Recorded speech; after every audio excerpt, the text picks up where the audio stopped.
July 30th meeting. I'm going to stand for the Pledge of Allegiance led by Mr. McFarland. I pledge allegiance to the flag of the United States of America and to the republic for which it stands, one nation under God, indivisible, with liberty and justice for all. Thank you, Ken. A reminder to silence your cell phones, and there's listening devices available if needed. And next to Mr. Kelly is the meeting documents. With that, we'll start with routine business. Item 1 is consider a motion to approve the agenda. So moved. Second. There's a motion and a second to approve the agenda with no corrections. Those in favor say aye. Aye. Opposed, nay. Motion unanimously passes. Item 2 is to approve the County Commission minutes of July 23rd, 2013, and the joint meeting minutes of July 23rd, 2013. Move the minutes. Second. Motion to approve the minutes for both of those meetings. Any corrections or changes? If not, those in favor say aye. Aye. Those opposed, nay. Item 3 are bills to be paid in the amount of $616,983.59. Pay the bills. Second. Motion and a second. Any comments? If not, those in favor say aye. Aye. Those opposed, nay. Motion unanimously passes. There are no reports today. Item 5 is personnel. A is to approve the routine action. I'll move routine action. Is there a second? Second. Good morning, Jen. Morning. Any comments about routine action? If not, those in favor say aye. Aye. Opposed, nay. Motion unanimously passes. Item 5B is to consider eliminating one planner one position from the Planning Department budget effective immediately. This was deferred from July 23rd.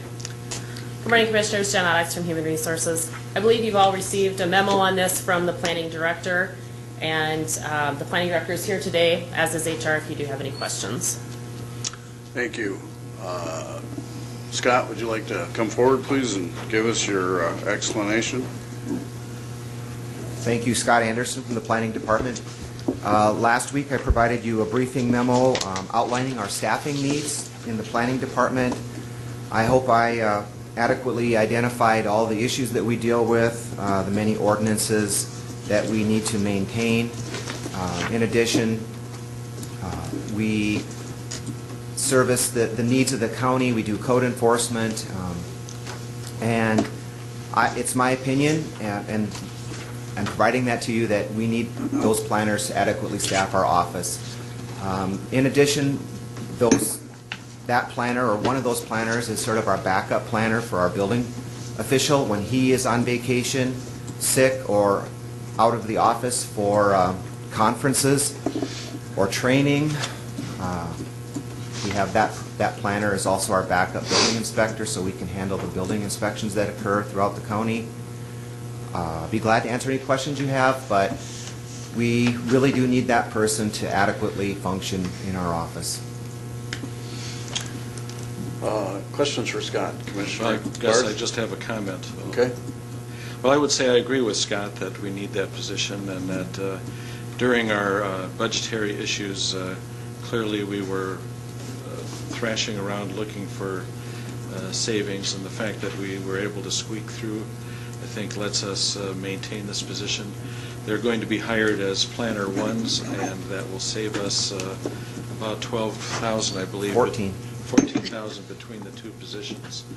And so I would favor maintaining two at this level instead of throttling back at this time. Any other comments or questions for Scott? I would make a motion to continue having two planner ones in the Planning Department. Okay. We have a motion to continue with two planners in the Planning and Zoning Department. Is there a second? Is there a second? If not, motion dies for lack of a second. Are there any other motions? Move to approve the removal of one.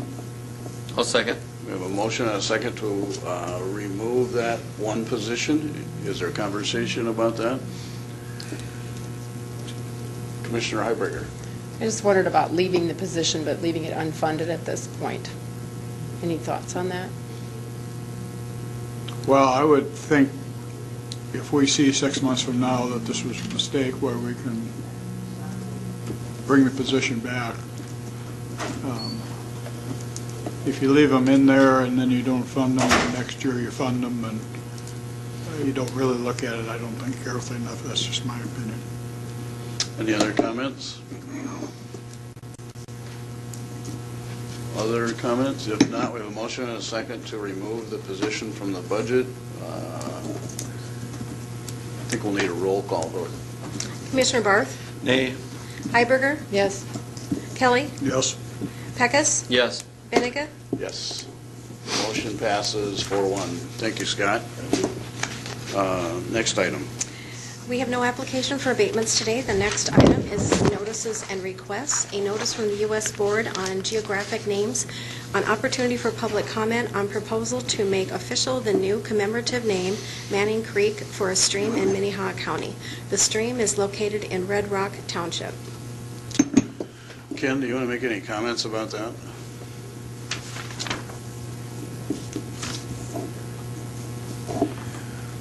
We received a packet of information from the U.S. Board on Geographic Names that they wanted us to make an attempt to disseminate information regarding an opportunity for public input on this proposed new name for this particular stream. In your packets, you have all the information that we received from the U.S. Board of Geographic Names, and we have also put all of this information and the appropriate links that if people would like to comment about this on our website as well. So this is just our way of disseminating this information to the public and giving those folks an opportunity to provide that public input with the links that we have on our website. Thank you, Ken. Commissioner Heiberger? Just a question, Ken. Has Minnesota already moved to change that proposed as I looked at waterway to Manning Creek? As I looked at the maps and that on this, Commissioner, and let me see. As I looked at this, there's only it would be most of it is in Minnehaha County. I think just the very tip of the headwaters for the creek, and that might be across the border into Minnesota, but that is just right on the county line, or on the state line. So I believe that most of this creek is well within Minnehaha County. So. Other Commissioner Pecos? By making this a named body of water, then does that have implications when it comes to our planning and zoning ordinances? Commissioner, I do not know that. I just simply do not know. Commissioner Kelly? One question and a comment. This does not have a name now. Not that I'm aware of. Oh, it's not one of these changing bed. Does this mean that in 125 years, because that guy was in the legislature, maybe I get a name, a street in here? Hopefully in another county. We got Kelly Temps already.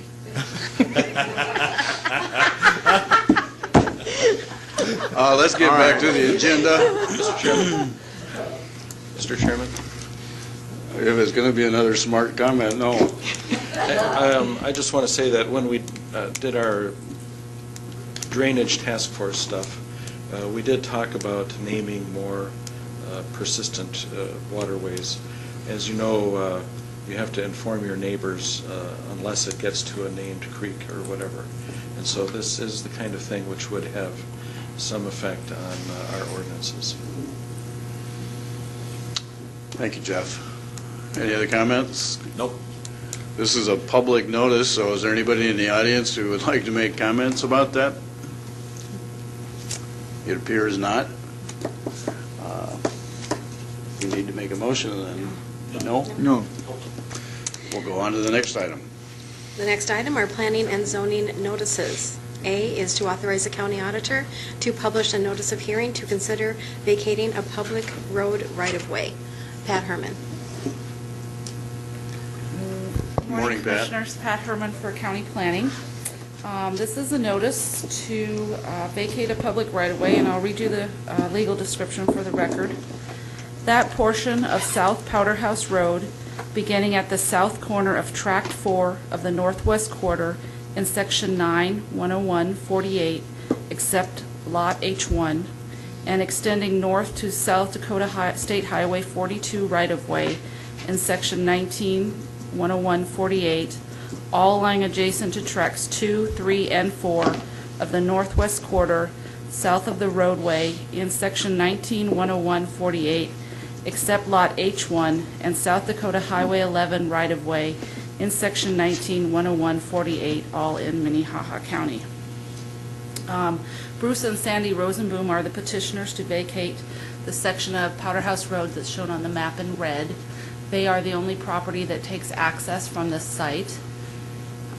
The reason they are requesting this is that they would like to add an attached garage onto their house. They cannot meet their setback requirements. They wouldn't meet the requirements to have a variance granted.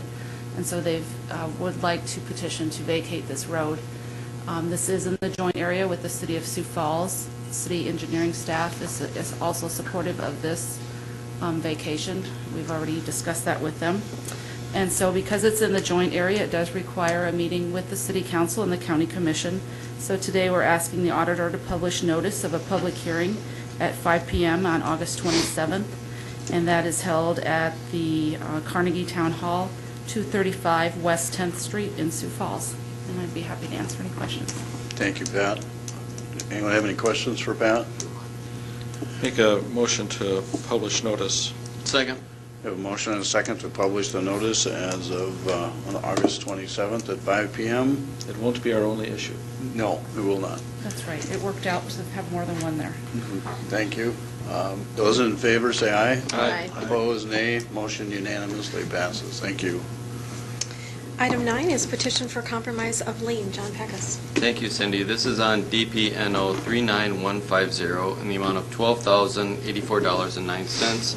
The applicant currently is requesting a compromise of lien. There's no real estate involved with this particular transaction. The lien is once again for human services, public defender, and court-appointed services. The lien was established way back in May of 1998. The last assistance was just a couple months ago of April 2013. A total of $240 has been paid since the lien has been established. This was turned over to our collection agency back in 2010 for possible collection, but there's been no contact. Nevertheless, the applicant has contacted the county for the purpose of requesting a compromise on the lien. She is currently on medical disability, which limits her ability to pay off her county aid lien. She notes that her mother is currently her representative payee. She claims that she has no other financial resources beyond the $880 she receives from her Social Security disability. She has no financial assets, and she does have liabilities in the amount of $1,330.55, consisting primarily of outstanding medical bills. She is requesting a compromise of the lien in full without any further payment. She currently understands that she does have this obligation, but she has limited monthly disability income, which does not allow her to make any payments, even small ones, towards this particular lien. So I'll float a motion. I don't know if I'll get a second. And the motion would be, John? To compromise the lien in full without any payment. Okay, thank you. Is there a second to Mr. Peckus's? Is there a second? Motion dies for a second. Any other motions? Any other motions? Mr. Chairman, I don't have a motion. I just want to comment that there's no income tax on this thing, and a lot of times there's a earned income credit that people get a lump sum of some thousands of dollars, and that would have been of interest to me. May I respond to that? Certainly. She may not have even made enough money to qualify for even having to file her income taxes. That's true. So, but I can also say that as far as trying to garnish or levy, with her Social Security disability, a claim of exemption, she's exempt from any sort of action Minnehaha County can take to try to collect on this. So essentially she's judgment proof, but that's okay. You know, the commission has spoken. There wasn't a second to my motion. She may inherit some money from her mother someday, or who knows what. But regardless, at this particular time, she's essentially judgment proof.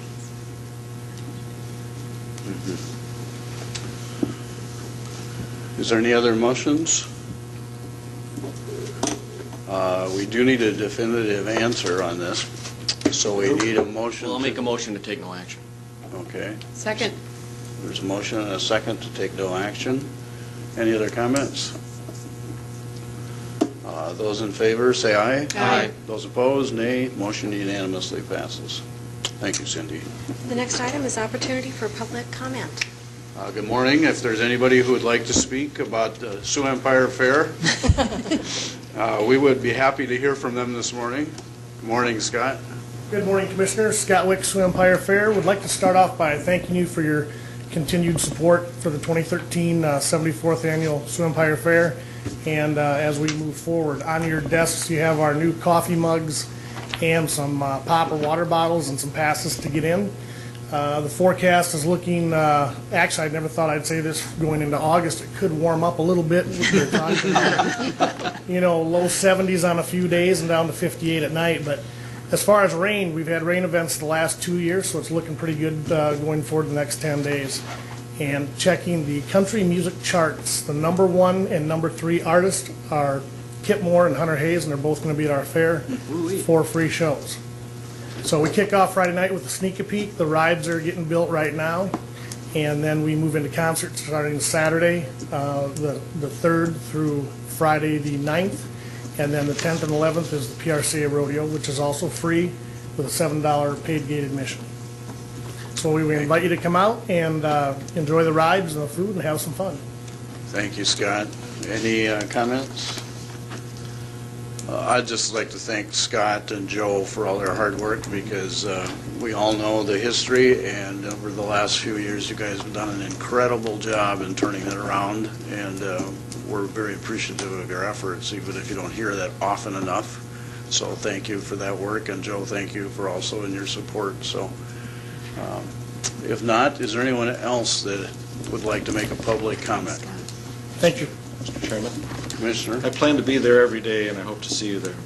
That's my shirt. That's my shirt too, Jeff. This is too small for you.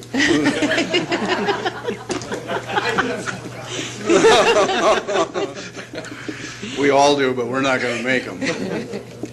Thank you.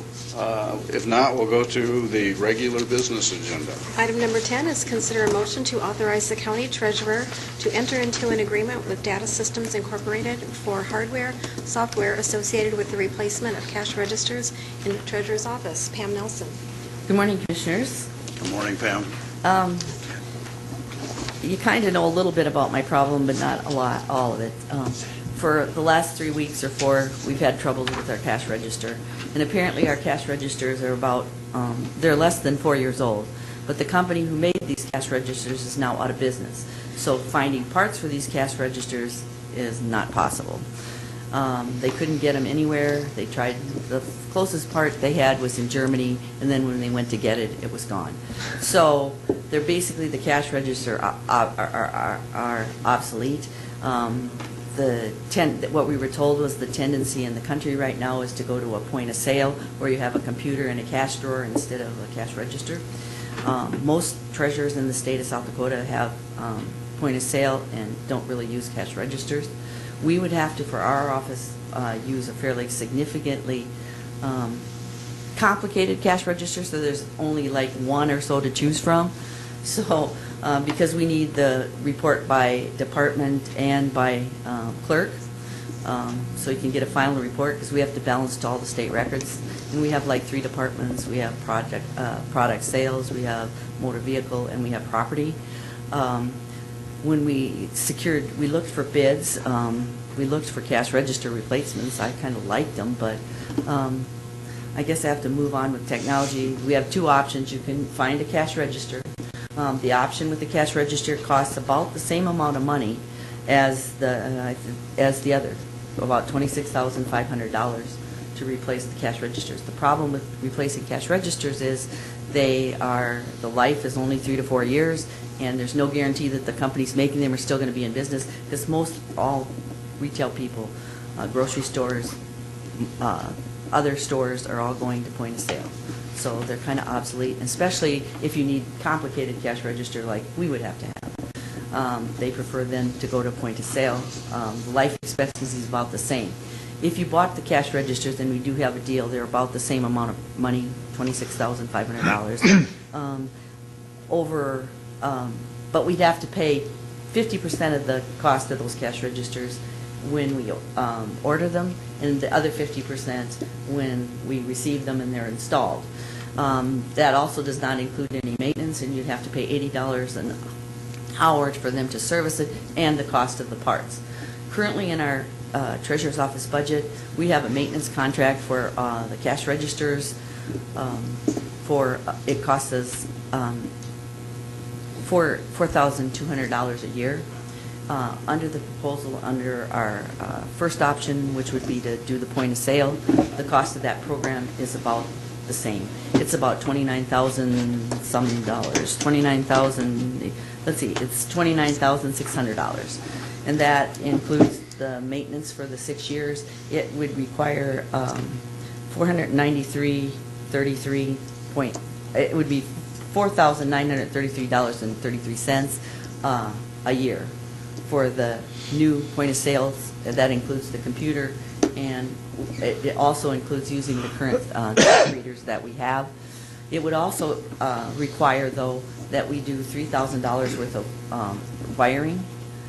But if you do that, we have to do that with cash registers as well, and that would not be included in the bid either. I've been working with Facilities, Lloyd, and with IT, Monty.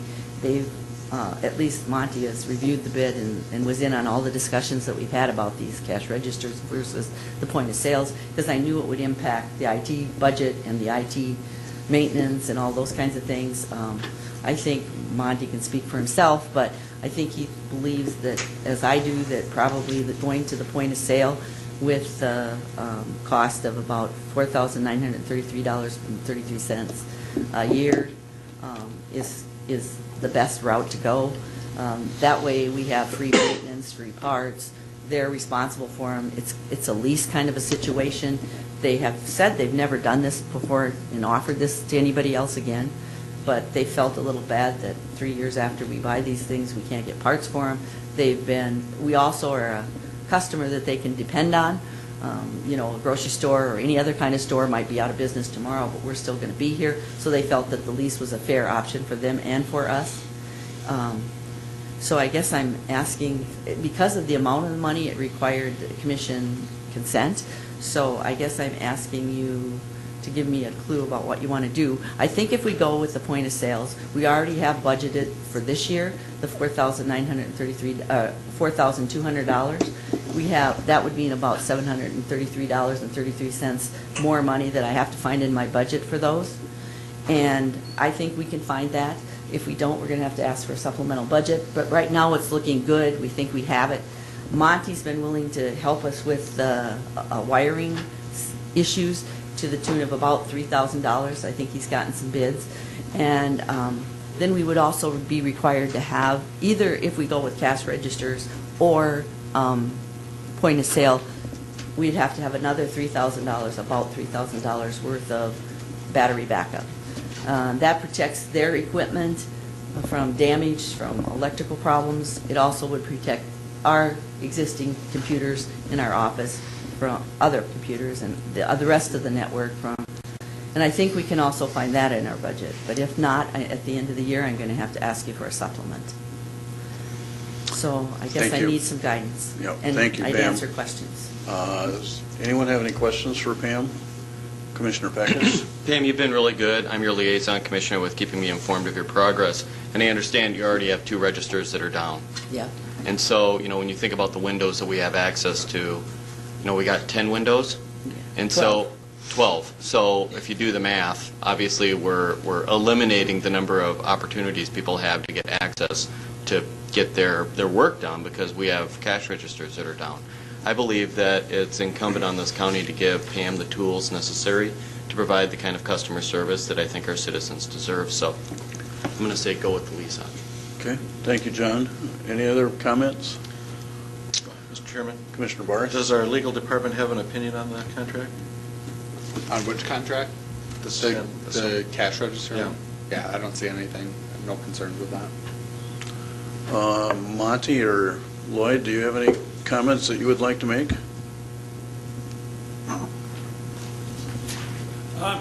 Monty Wadenbach, Minnehaha County IT Department. Nothing in particular, I reviewed this along with Pam. The lease option makes a whole lot of sense. We did look at what some of the other counties are doing and for example, called down to Lincoln County. And they have a solution that comes with their purchased accounting package. That company kind of gave me a verbal estimate of what an entire accounting package, including the cash register, point of sale application would be, and it was in the tune of $700,000. So we're not doing that. So how many were you buying of those? I suppose it just comes with the software. There's probably hardware there too. But so this option does make a lot of sense, and the payment terms, are really good as far as them being flexible with us.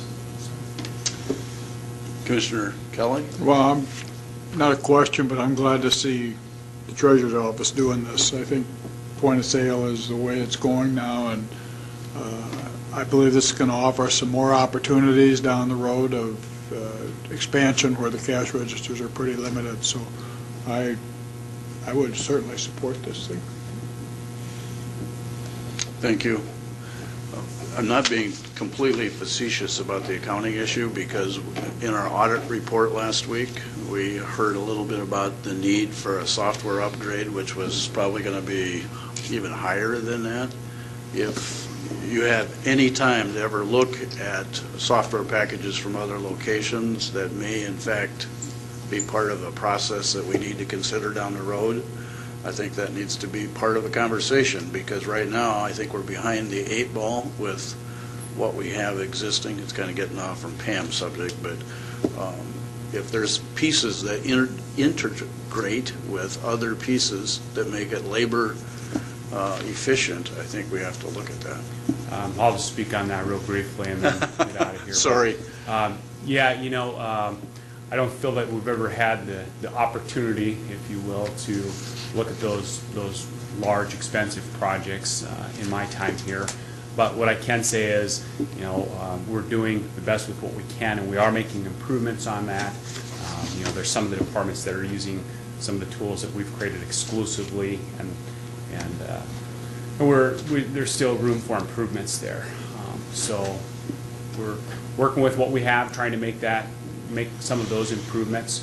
We may find out with time that those improvements are all we need. We may get to a point where we still evaluate those outside products. It would be an expensive project. Yes, it would. And it wouldn't be just upfront cost. All those accounting packages have a yearly maintenance fee as well. So certainly something that's always been in the back of my mind, but really hasn't been an opportunity for us to pursue those.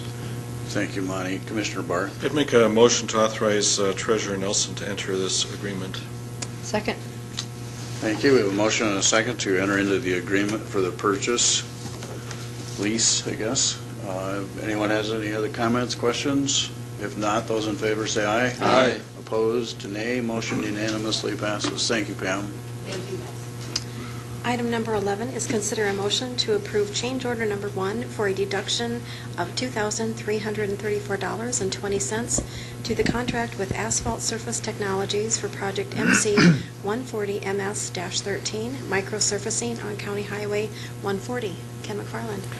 You'll recall a month or so ago, this was a contract that you authorized DJ to enter into. This is a new treatment option that he wanted to explore on a county highway called microsurfacing rather than an asphalt overlay. That contract was originally in the amount of $148,781.90 with Asphalt Surface Technologies, and that project is now complete. And what we have is just a reconciliation of the installed quantities versus the planned quantities that were originally in the contract. And so at the end of the project, we're seeing a deduction on that contract of $2,334.20, and we're looking for authorization for you to approve that change order to reflect the deduction. Thank you, Ken. Does anyone have any questions for Ken about the change? If not, is there a motion? I'll move the micro adjustment. Second. Thank you, John. We have a motion and a second to approve the change order. Those in favor say aye. Aye. Those opposed, nay. Motion unanimously passes. Thank you. Item 12 is consider a motion to adopt the FY 2014 Minnehaha County Provisional Budget. Ken McFarland.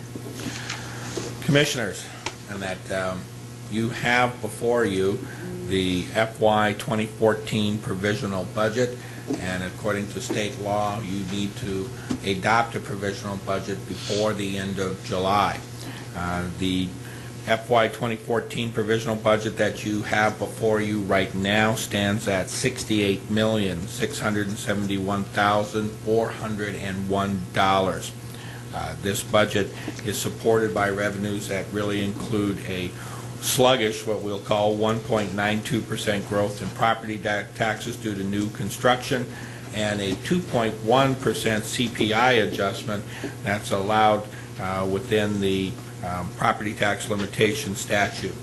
We've also, this budget's also supported by modest increases in non-property tax revenue, such as bank franchise tax, tax recording fees, board of prisoner fees, and of course an increase in vehicle registration fees to the highway fund.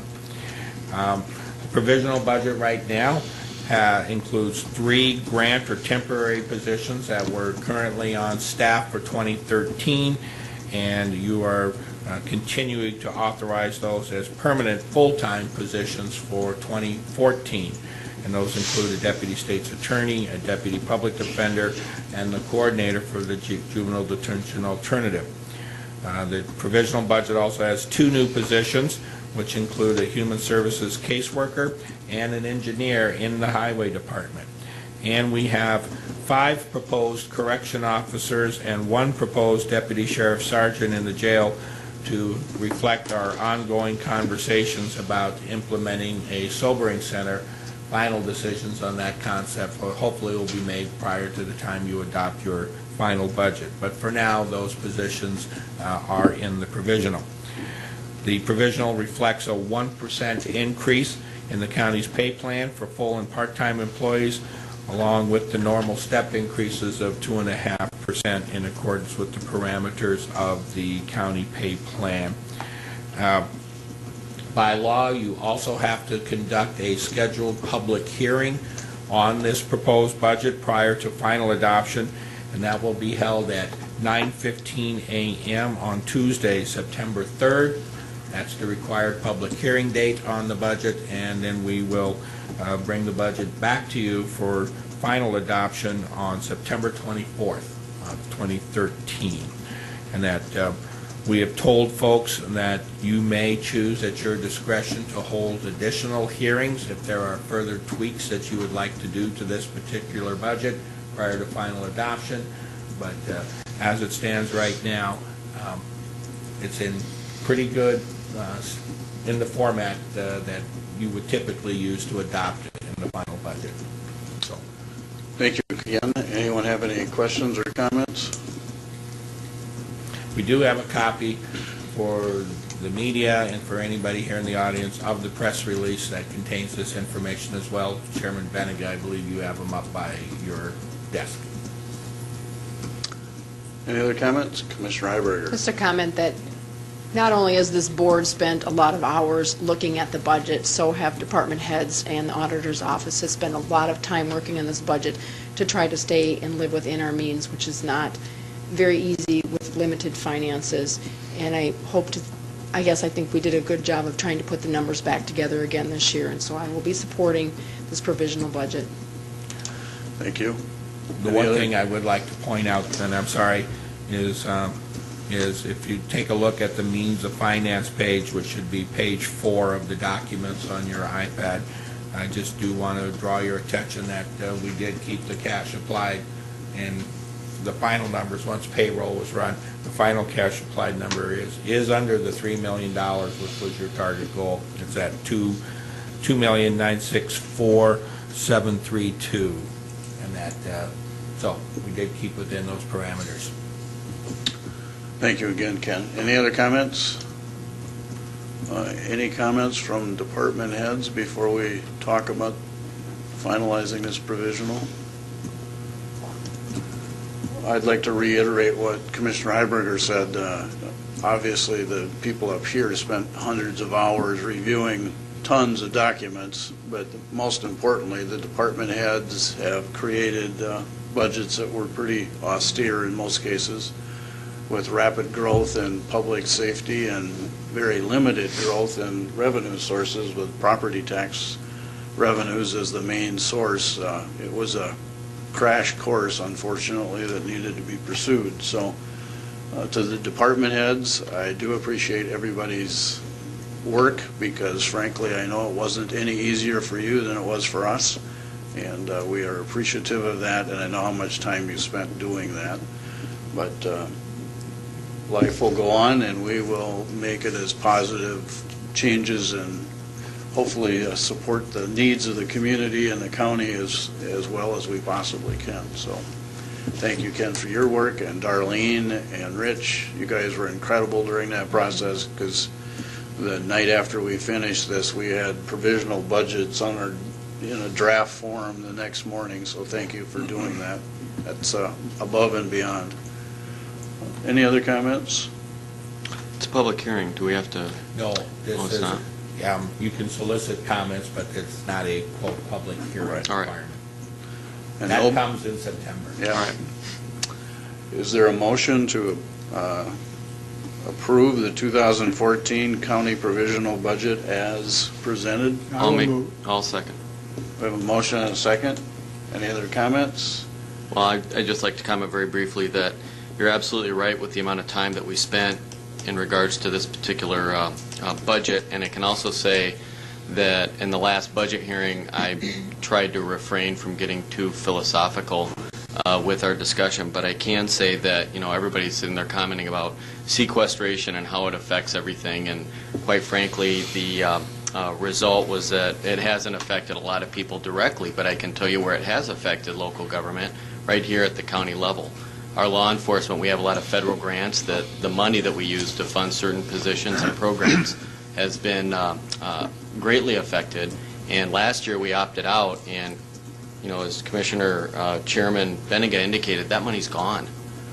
We had to apply that for the sequester that came in. So if you want to look at how the federal government, their spending is operating, and if you want to look at how the state, Senate Bill 70, and the way they are approaching sentencing and incarceration of individuals in our communities, you have to look at what's going on in county government, because we are the ones that are on the front line.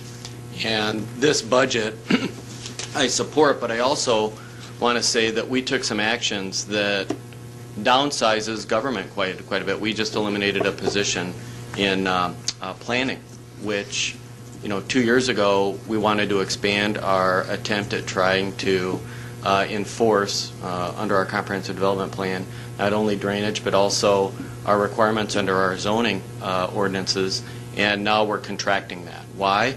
Because we got a new public defender, we got a new state's attorney, we got more people in human services. These are meat and potatoes government actions that we have to provide for. So believe me, this commission takes a serious look at what we have to provide under the code, and when the legislature or when the federal government, quite frankly, when they drop the ball, we pick it up. And that's what we're doing today. Thank you, John. Commissioner Kelly?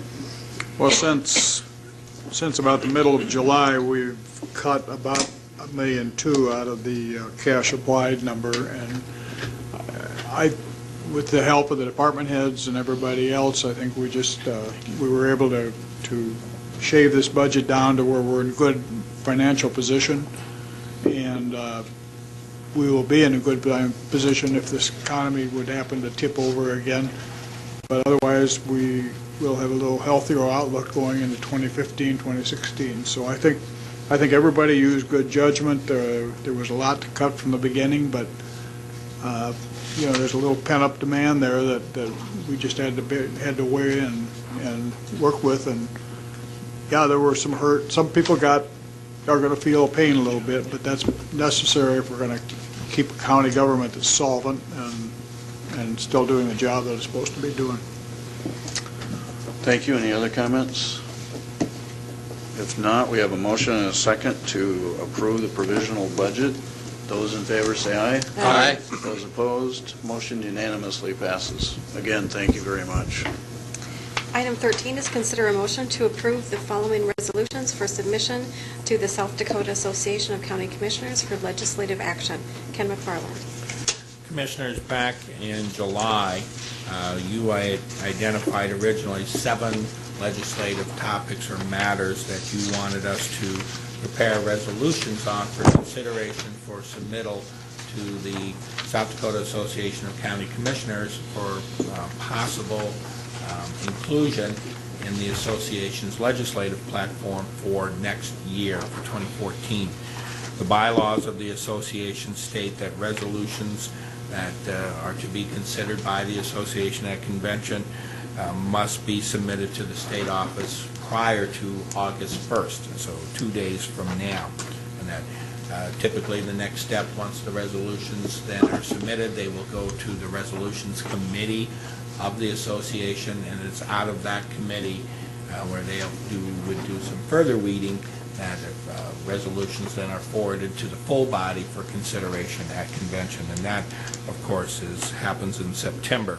Convention, I believe, this year is September 15th through the 18th in Spearfish.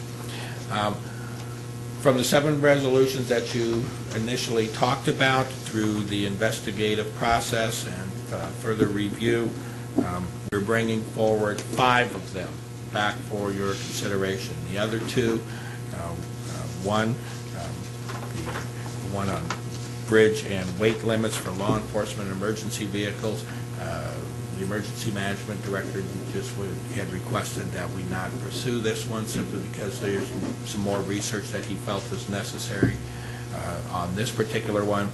And then the other one on the opt-out about statutory limits, because as we did the further investigation, and that there is no such limit as originally proposed that we could find in the state law. So we bring you 5 out of the 7 that we prepared individual resolutions on. The first one is a resolution to repeal the property tax limitation for statutes. This is the one that you are acutely aware of, that the current property tax limitation limits you to what you can collect on new growth and what you can, and then the CPI, or 3%, whichever is less. So, as has been stated numerous times, state government doesn't operate under any kind of a limitation, and since counties are so heavily reliant on property tax, the property tax limitation does in fact hit us particularly hard. In fact, once we, typically we run close to 48 to 50% of our revenues that we collect are property tax revenues to help support our budget. So it is it's a very big deal for us. And so this resolution would repeal the property tax limitation for counties. The second one is a resolution to provide for an increase in the sales tax on alcoholic beverages. It calls for a 10% increase on the point of sale for the actual, the point of sale for purchasing alcohol at the retail level. One of the difficulties we've had, and I know you've seen comments in the paper as well, that even on the state level, it's difficult to pull out those individual sales from the sales tax to try to get a handle on a potential number. And so that will remain a work in progress as far as how much money are we actually talking about. As Commissioner Barth had indicated earlier, even when we took a look at potentially pulling out a portion of the existing sales tax, I believe the statewide total that would have gone to counties was in the neighborhood of $3.5 million, with potentially over $600,000 coming to the county. And I would estimate that on a proposal such as this, we're at least talking that much money as well. The other resolution we have is to assign responsibility for road maintenance when those roads are annexed or abut municipalities.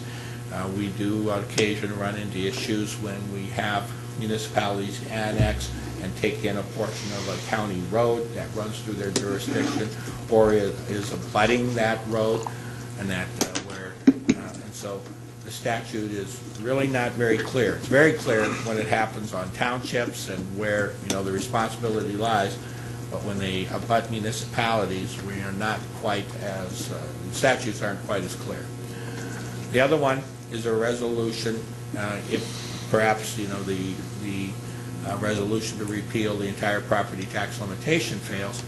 This is a resolution for a one-time adjustment to county mill levies in recognition of county responsibilities, and I would call it a reset button for counties, and that it would give the opportunity for counties to consider where, to get a one-time exemption from the property tax limitation to set those levies at realistic amounts based on their budgetary needs, and that would probably still keep intact the opt-out process for future years, but it allows for a one-time reset of that in light of economic realities. And then we followed up on Commissioner Peckas's one about additional funding to compensate for counties for housing of additional inmates. I regret to say, simply because of the work with budgets and everything else, we haven't really had a lot of time to really delve into the numbers to see what kind of impact this really would have, Commissioner. And that I do know Senate Bill 70 does contain some level of reimbursement or funding to allow for what they see as some additional inmates coming through the intensive probation process and having to be set in jail.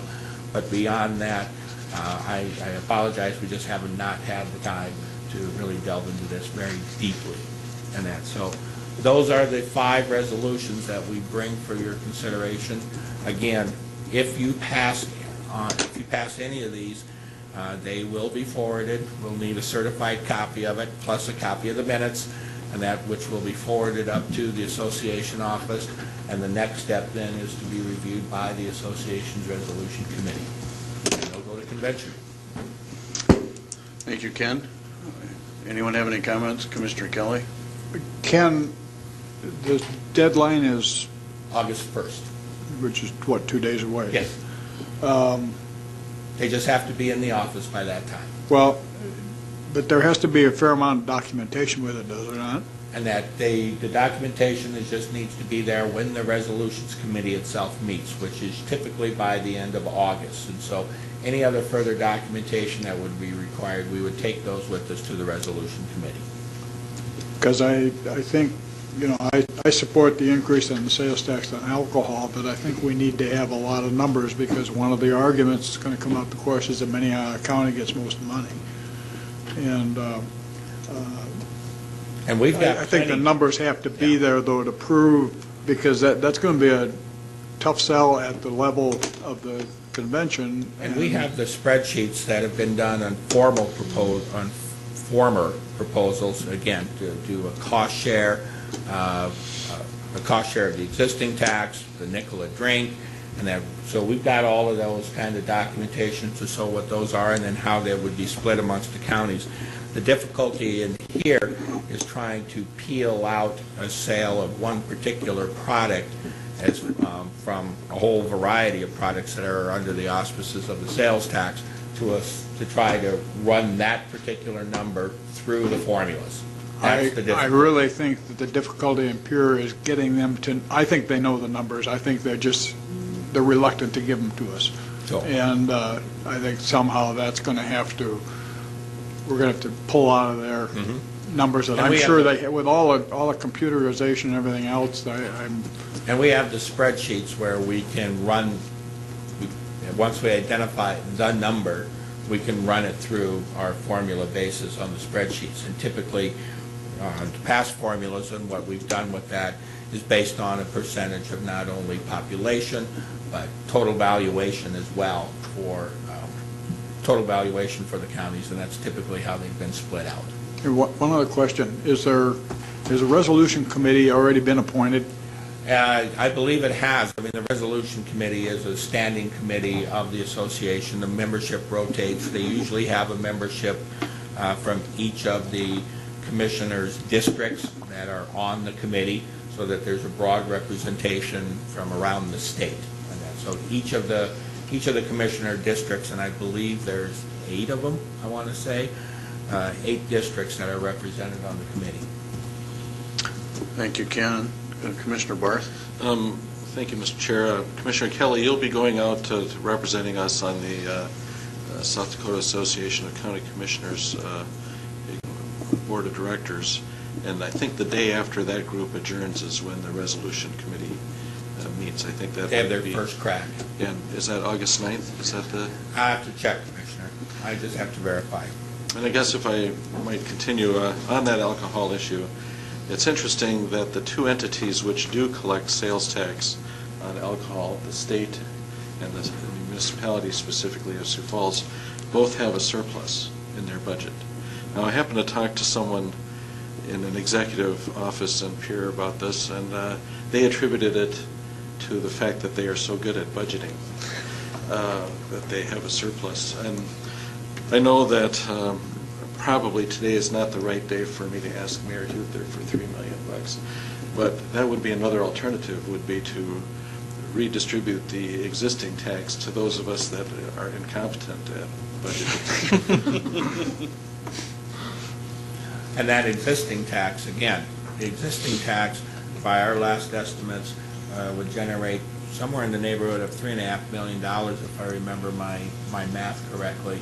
And then once you run it through the formula, our particular share would be over $600,000 out of that existing tax. Any other comments? Are you going to need a motion on each one of these individually? Yes, we will. We're going to have to go through item by item to decide if that's going to proceed to the South Dakota Association of County Commissioners, and then obviously that'll get either approved or denied at that level before it moves to the next step. Let's go to item A, which is the resolution to repeal the property tax limitation statutes for counties. Is there a motion to approve? So moved. Is there a second? I'll second that. We have a motion and a second. Any discussion? You know, this particular item, taxation is still a very local issue. And the whole limitation was in response to what was perceived as perhaps a movement towards an income tax because of the local taxes and the people's attitude towards it. If a community, South Dakota still has that little libertarians to let us decide our own fate, and that should extend down to the local levels. And I think there's some merit to removing that. If it gets carried away, it's been with us since 1996, 97, and it has really stymied our ability. We have costs that other counties don't have. Our public safety costs are so much higher, and even percent, I'm sure, than other counties. And people down here want, they want safe streets. They want the safety that's involved that we have to provide with our public defenders, our state's attorney, and everything else. So I think trying to get this done, it might not happen this year, but it might be a start towards work on the legislature towards saying, well, let's go back to a little more local control. We don't have a lot of local control because we can only do what the state allows us to do, and that's particularly in our taxation. So I would support trying this one and seeing where it goes. Any other comments on item A?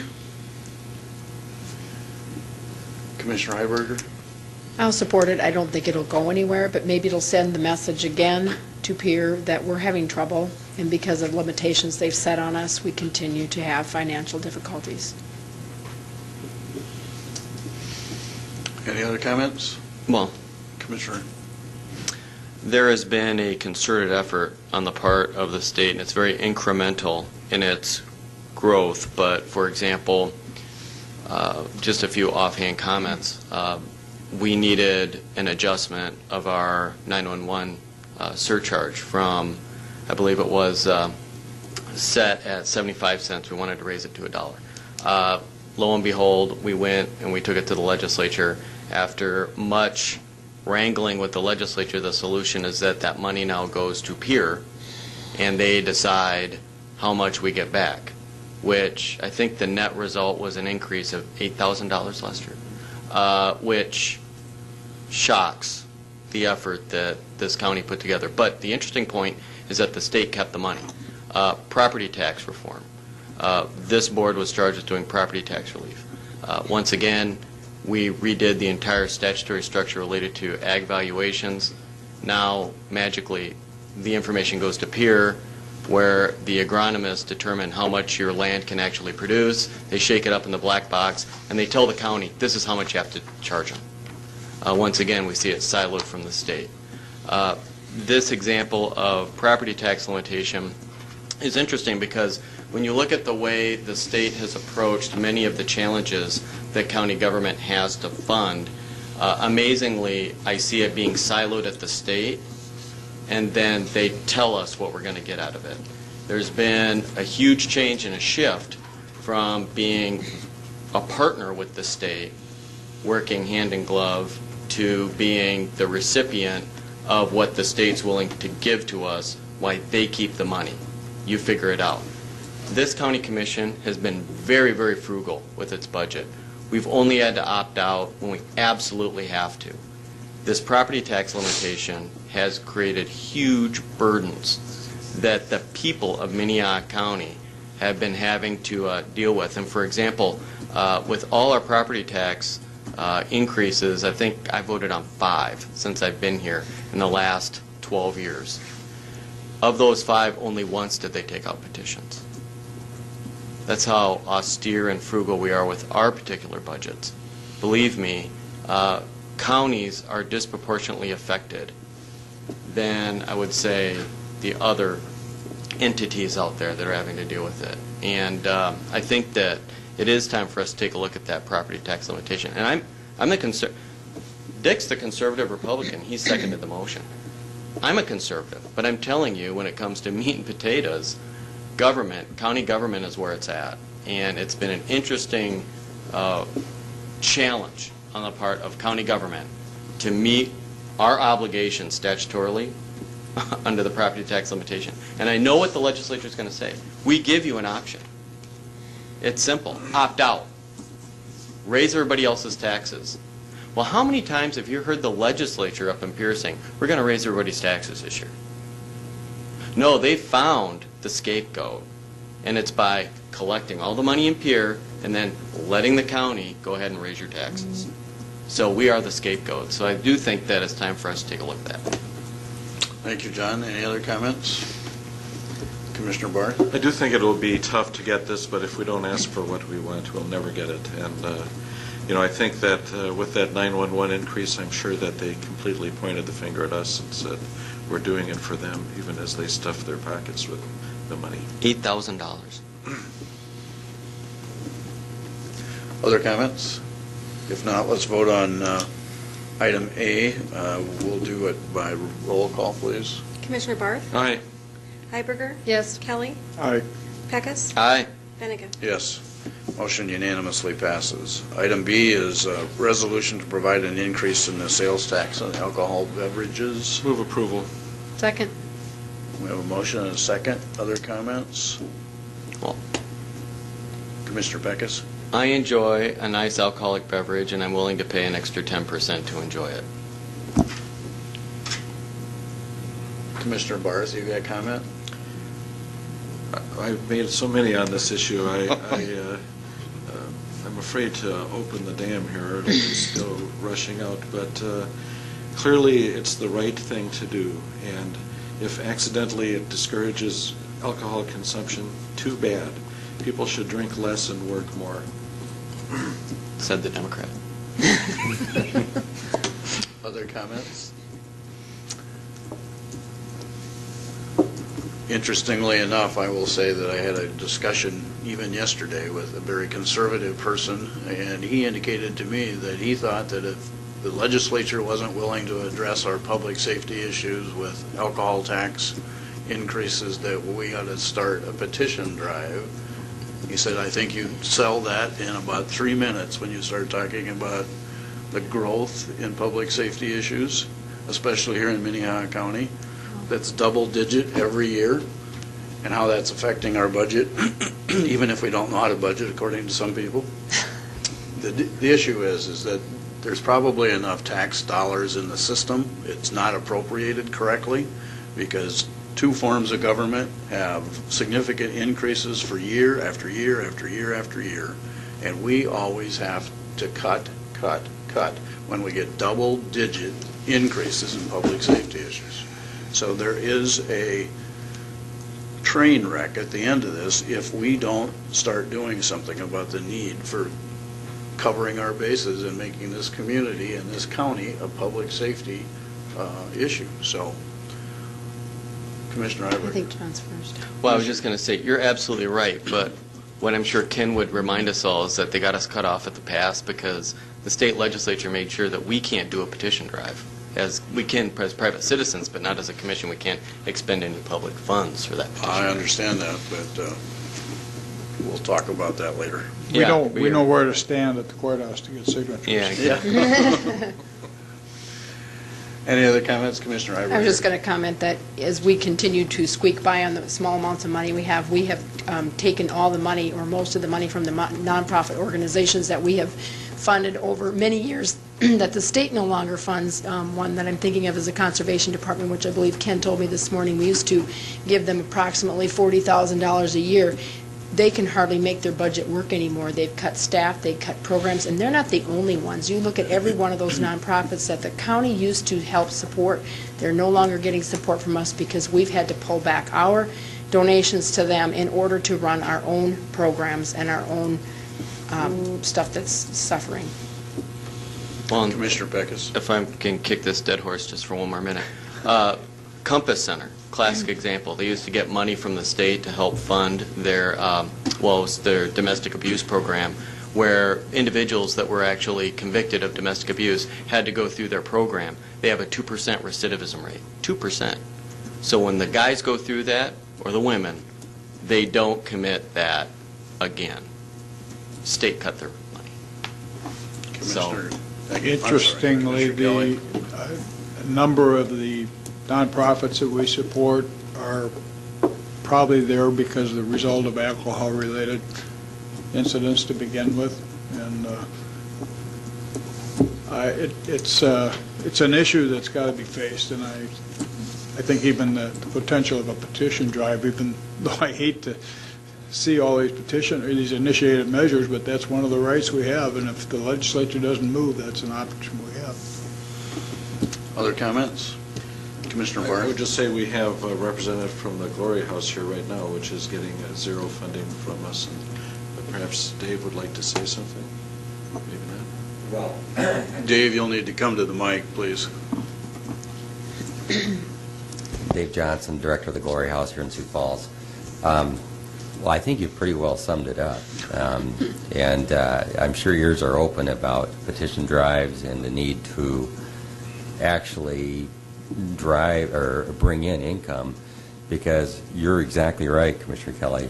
A lot of the stuff that certainly our agency does and many of the nonprofit agencies are doing is a direct result of alcohol and other substance use. So I at least appreciate it being recognized, and as a citizen, I totally support it. Thank you, Dave. Other comments? I will tell you that I sit on the board for the Compass Center, and every time I go to one of the board meetings and hear the stories, when I leave there, I'm about ready to go knock on some doors, and frankly, it's very emotional to listen to some of those comments and concerns, and it's very difficult to accept that as part of our society, so to speak, and nobody's really taking responsibility for that except for us. I mean, John's absolutely right, is that they lost all their funding. They supposedly were going to get pieces of it back last year and never even made it out of a subcommittee to discuss the issue. So, and now we brag about budget surpluses. Commissioner Kelly? If this passes, and I think it will, this group at least, I think we really need to spend the next 2 or 3 weeks putting together, getting the statistics and getting everything, and I think it should be a priority now that we're done with the budget, and we're going to have to go into this thing with our guns loaded and ready for the big fight, but even at the county, even at the commissioner's level, I think there's going to be a lot of reluctance because of the nickel a drink deal, which obviously failed miserably. Yeah. But I guess I just would hope that we would we would go in with, we'd have enough information to go in to make it a very, very strong case, including what we just discussed. May I, Mr. Chair? Certainly. Since you brought up nickel a drink, the last time we championed this, I know Ann Hayek and Carol were still here at the time, and I think, Jeff, you were here, I was here, and when that got sponsored, the alcohol lobby actually put together special tents they put up in bars saying, don't raise your taxes, and put our home phone numbers. So we got calls at 2 or 3 o'clock in the morning from drunk individuals saying, don't raise our taxes. And mind you, there weren't any disclaimers on those particular tents as well, which, of course, the Attorney General said, I can't do anything about that, which I thought was really interesting, because they definitely can prosecute us if we put anything out there without a disclaimer. But anyway, I remember my son, who was, I believe he was 6 or 7 at the time, was up late on a Friday night, and the phone rang, and he picked up the phone and got a very disturbed, drunk individual yelling at him about his alcohol. Yeah, that's the kind of stuff you get, and that's the kind of games people play up in Pier. But he's right when he talks about that nickel a drink.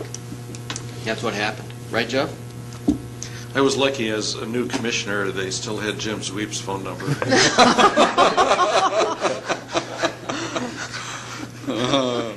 a true story. Oh, that's bad. Any other comments?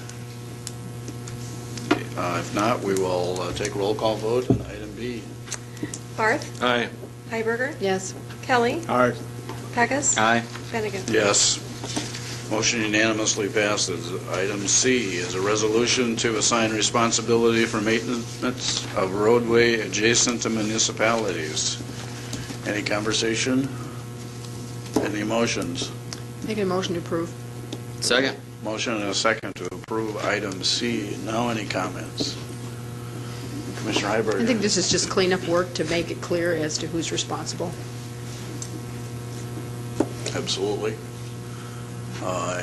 Comments from the audience? If not, roll call vote on item C. Barth? Aye. Heiberger? Yes. Kelly? All right. Pecos? Aye. Finnegan? Yes. Motion unanimously passes. Item D is a resolution to allow for a one-time adjustment on county mill levies. Is there a motion? Well, I'll make the motion. This has come up repeatedly since I've been elected on the commission. It's just a Second. one-time shot. We have a motion and a second. Any comments from the audience? Any comments from the commission? Well, Commissioner Kelly? I think this is going to be an awful difficult one to get through, even the county commissioners, but particularly the legislature. But I would rather concentrate on repealing the tax limitation than messing around with the mill levy, and so I'm not going to support this one. Any other comments about the item? Yeah, just to once again revisit the history. Minnehaha County saw the property tax limitation coming, and so in an effort to try to placate, we immediately adjusted our mill levy down to the lowest level we possibly could. And guess what? We got locked in at the lowest possible rate. I think the other lowest one was Lincoln County. Minnehaha County and Lincoln County are the lowest. Pennington County is the highest. But what's amazing is that they have a larger budget than we do, and we have twice the people. Other comments? Any comments, Ken? No, sir. You don't want to get caught in this, do you? If not, again, we'll do a roll call vote on item D. Barth? Aye. Heiberger? Yes. Kelly? No. Pecos? Yes.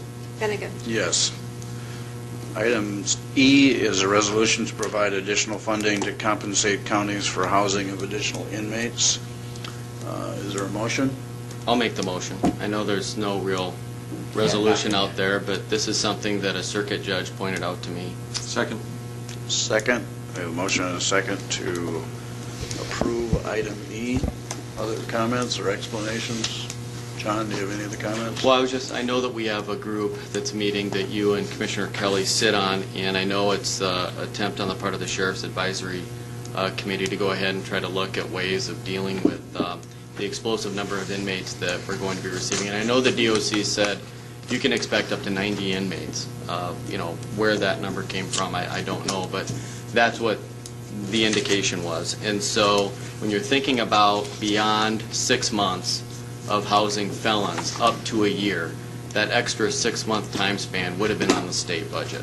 And if a circuit judge is going to sentence a felon to up to a year in our county jail, it would be nice if, since, as indicated by Commissioner Barth, they have a budget surplus, Lord knows that they could help give some remuneration back to what I would call the huge jail cathedral we have adjacent to our building that is going to get bigger and bigger as we sit here. It would be nice if the state recognized that, because believe me, if we're going to build floors on that thing, they're not building over there at their penitentiary site. And so, believe me, they're passing the buck. And I think that's absolutely something that if they have a budget surplus, they can give some of it back here.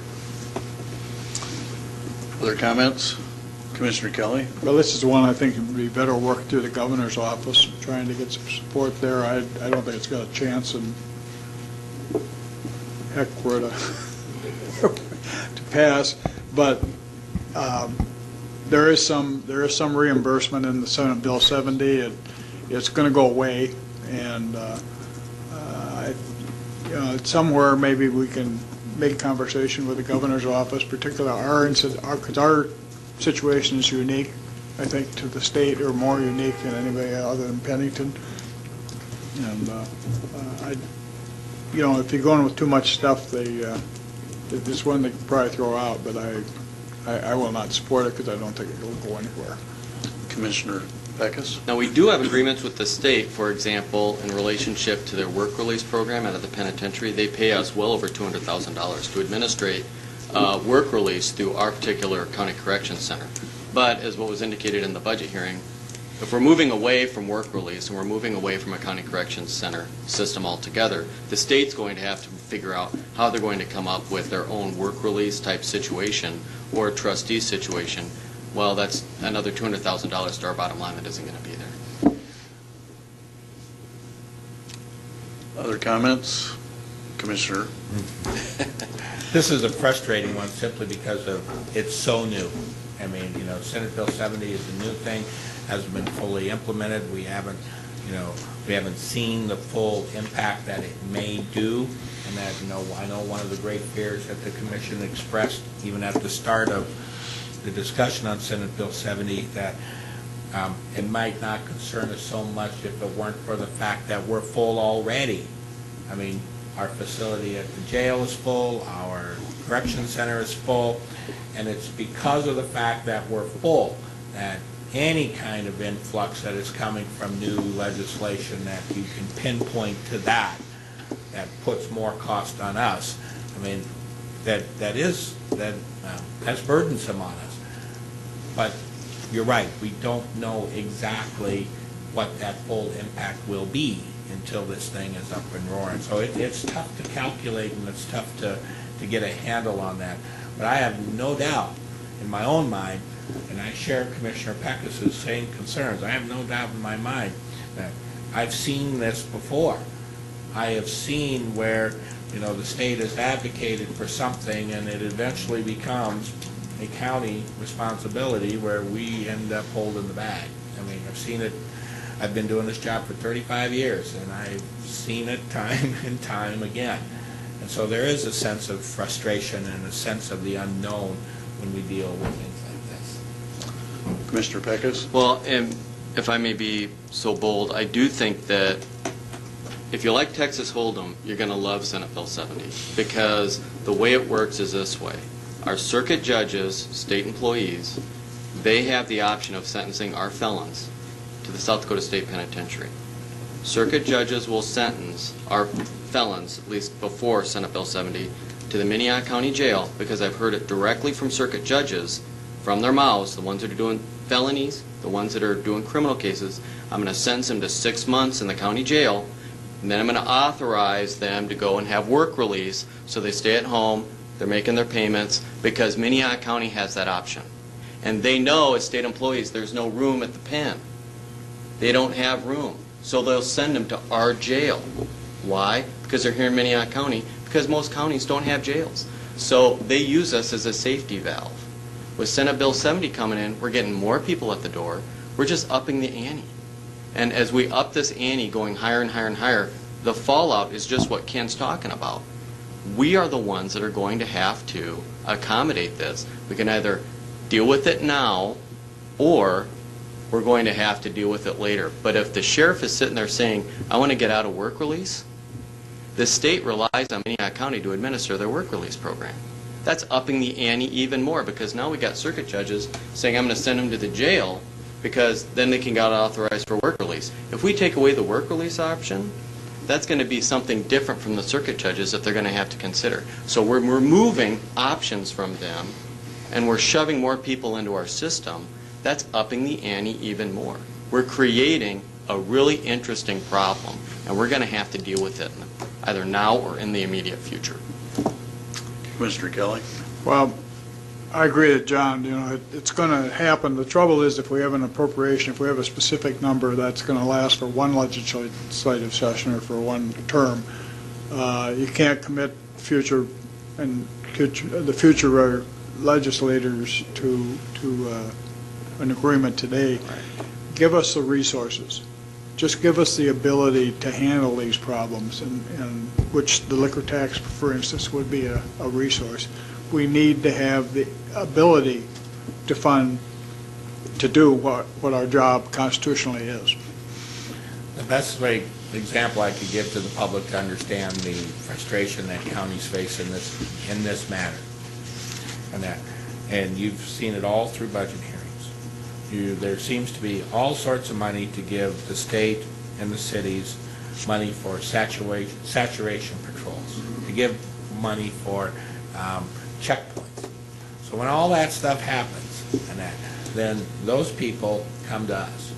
And when that person comes to us and then they're in our jail, we feed them, we give them the medical bills, we prosecute. Chances are, in the vast majority of time, we're also paying for the defense. And that's so once they go through the entire system, when it finally comes time for them to have their sentence and to face justice, and there's a fine that they have to pay for their heinous act that they committed against society, where does the fine money go? Maybe to reimburse us? No. It goes to the schools. So that's the great frustration that counties face, is that everybody else seems to have money to do their job, but we get faced with the problems, and there's no corresponding remuneration at the end. There's no recognition, it appears, of the role that we play in this whole process. And so when everybody's all said and done, somebody else gets the dollars for it. And it's a huge sense of frustration for counties. And if I can just ask Ken a quick question. Ken, when you mention that to the people in the legislature, their response is, "We'll just opt out. Yeah. Raise everybody's taxes." They won't. You can. So pass the buck. Thank you, John. Any other comments? Commissioner Barth? I do think this is a bit of a nebulous bill in as much, or suggestion in as much as we really don't know what it's going to cost. But I think it's fine to let folks know we already are aware of the issue, and so I will support it. Any other comments? This is one that I probably am not going to support, only because we've already approved items A, B, and D, and if those particular items were approved, which we have very little chance of getting this time around, I think, but we'll work on it, E would take care of itself. So I'm going to not support it because I think we're throwing too much at one point. We're kind of flock shooting, if you will, rather than pinpointing what we're shooting at. So I think this is one of those that, for right now, although the intent is good, I think we have to have a better rifle shot than knowing exactly what's going to happen. So, any other comments? If not, roll call vote, please. Commissioner Barth? Aye. Heiberger? Yes. Kelly? No. Pecos? Yes. Benega? No. Motion passes 3-2. Thank you. I appreciate everybody's input on those resolutions, and I think we all need to do a lot of public relations for our own support and to find ways to support the county's budget in some particular ways so that we don't have all these issues to deal with. I will go to item 14, the liaison reports. Anyone have any? Commissioner Barth? Next week, the State Association of County Commissioners is having their board meeting, and Commissioner Kelly will be representing us there. And I think the day when that concludes is the day that the Resolutions Committee will be meeting, and I know we're going to be short-staffed. Is there any way that we can have someone in attendance at that Resolutions Committee to promote our issues? Mr. McFarland, is there, could we send someone from a different department or something that would be able to speak on our behalf, whether it's the sheriff or the state's attorney or the auditor? He's on vacation. He's in another city for the week. I may not be capable of You could stop by on the way. Well, I just wonder if there is, I'm very serious, I would like us, I think these are important enough that it would be good if we could. Okay. Thank you, Ken. That's a good suggestion, Jeff. Any other items for new business? If any items for old business? If not, we need to go to exec session again for legal briefings, pending litigation, and contract negotiations. So moved. Second. We have a motion to go into exec session for legal briefing, pending litigation, and contract negotiations. Those in favor say aye. Aye. Those opposed?